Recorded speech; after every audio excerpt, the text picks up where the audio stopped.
Hey YouTube, it's Shrinking Granny, and I am doing my 1 week post-op video. If you remember my last video, I was on my way to the hospital to have my Roux-en-Y gastric bypass, and then I did a picture video of the stuff in the hospital and my scars and what I was eating, and I just wanted to say that surgery went well. I was told by Dr. Starr that I was a really good patient. I had no complications. I've had very little pain. When I was in the hospital, they had me on a drip of morphine or something, and for the first day. And then after that, I only needed like two, I think it was Tylenol they gave me, and I only needed it twice. So it was pretty good. I was up and walking the very same night to the bathroom. They wouldn't let me go too much further than that because I was still hooked up to the IV.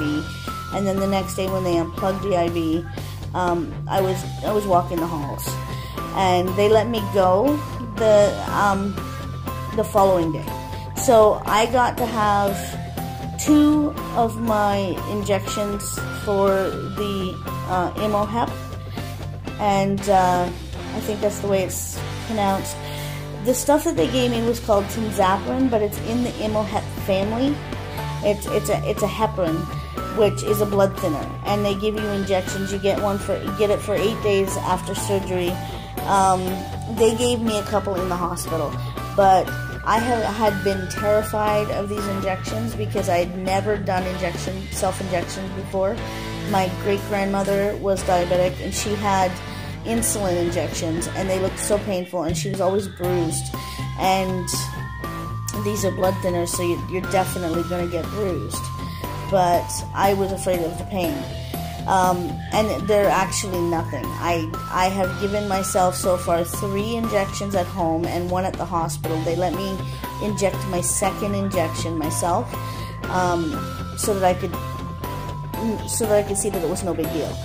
And it actually isn't. The needle goes in surprisingly easy, and you don't even feel it if you do. And what you do feel is if there's a bubble inside the needle, it stings a little bit, like you put rubbing alcohol on an open cut, but it's nothing compared to like getting an IV put in or getting blood taken or anything like that. It's nothing like that. The needle is so thin that you don't even feel it going in. And I was shocked, actually, that it was so easy. So, I don't have any stats for you. I can tell you what I weighed the day of surgery, which was 173 pounds. I started out at 198, and I had lost 20 pounds by surgery day in 2 weeks on the OptiFast diet.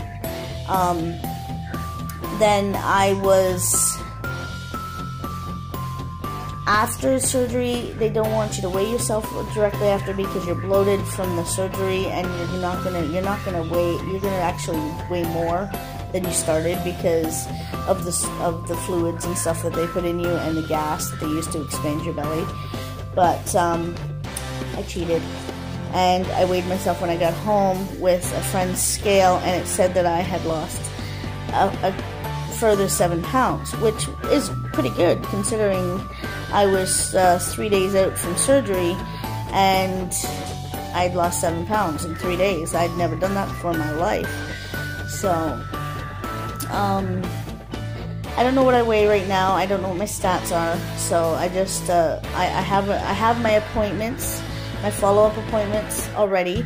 I got them before I left the hospital, and I'm going back August 5th to see the nurse and the dietitian at the Humber River Bariatric Clinic, and it's at the Humber River Hospital site on Finch as well.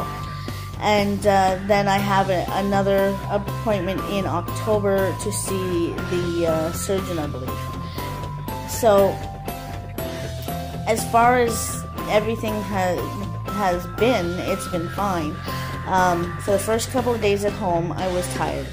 I was drawn out, and I didn't have a lot of energy. I could do little things at a time, and I walked around the apartment, and I went outside and walked a few blocks away from my apartment building, and then back. But every time I go outside, because I live in a 3-floor walk-up, I don't have an elevator. I've got 6 flights of stairs to go up because we've got 2 flights of stairs per floor. So I was getting my exercise in as best I could and then having a nap. The last couple days has been great. I have been getting up without needing my alarm, and I've had plenty of energy. I walked all the way to the Oshawa Center from downtown Oshawa, which is like a 45-minute walk, and most of it is uphill. There's like a hill that goes down into like a gully, and then you go straight up a hill. So I've done some really good walking, and then I walked all over the mall, and then I came back. I've got a pedometer on my phone, and I've been keeping track of my steps and my calories burned, and you know, considering how many calories I'm taking in at the moment, I don't want to do too much because I don't want to mess anything up. Today I burned 145 calories. I think because my intake is pretty good. I haven't had any dumping syndrome or any pains while I eat. I still got a bit of gas and I burp sometimes, and you know, the other end too. But everything started working properly. I passed gas with no problems, and my bowels moved on their own. I didn't need to get Senokot or any of that stuff to help with the stool softener in it, but so far so good. So I'm, like I said, a week out, and I got a week to go on the full fluids, and then I'm on to puree. Yay, puree! I can't wait to start eating properly to see how this works, because I'm eating right now. I have cream soups, pudding, Jello, yogurt and cottage cheese, and my protein shake throughout the day. I also went and got some vegetable cocktail, which is like the knockoff of V8 juice, because it says on my what I can have guide that I can have vegetable juice.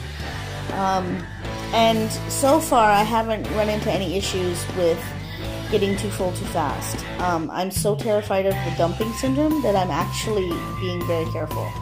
And so that means that I have been sticking to the rules of, you know, 30 and 15, and, you know, eating with baby spoons, and, you know, having a few bites and then waiting for a little bit to make sure that, you know, everything's good. I have no idea what full feels like yet, and what hungry feels like, to be that, for that matter, because since surgery I haven't had any hungry sensations. Like, I don't get the grumbling in my stomach. I don't get the, you know, when you get hunger pains. I don't get any of that right now, and I'm not sure, you know, how to judge when I need to eat. So I've had myself on a schedule, and according to my nutrition guide, it says that I should eat 3 to 4 hours apart. So every 3 to 4 hours I should be having something, and I should be sipping liquids all day. And once I get into the pureed foods and I'm eating actual proteins, not drinking them, then I have to be sure not to drink with my protein. I have to have my proteins in first, wait 30 minutes, and then drink. So, you know, like, it's a learning curve. Seriously, it is. But it's worth it. I feel a hell of a lot better, and the only other thing that I've had to, you know, get used to is crushing all my pills, because I do have some chewables.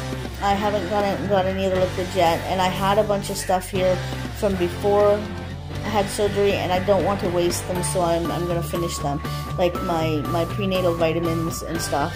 And I have a mortar and pestle in my kitchen, so I've been crushing everything and adding it to my yogurt, or adding it to my smoothie at the beginning of the day, or not my smoothie, my protein shake at the beginning of the day. And so far so good. I've been checking my blood sugar, and it's been normal and within the normal range. And I've got, from Shoppers, I've got a blood sugar book to keep track of my blood sugar before and after I eat. So far so good. I will bring you another update next week. I have, like I said, once I go to my appointments, I will know what my weight is. So at my 1 month mark, I'll let you know what my stats are.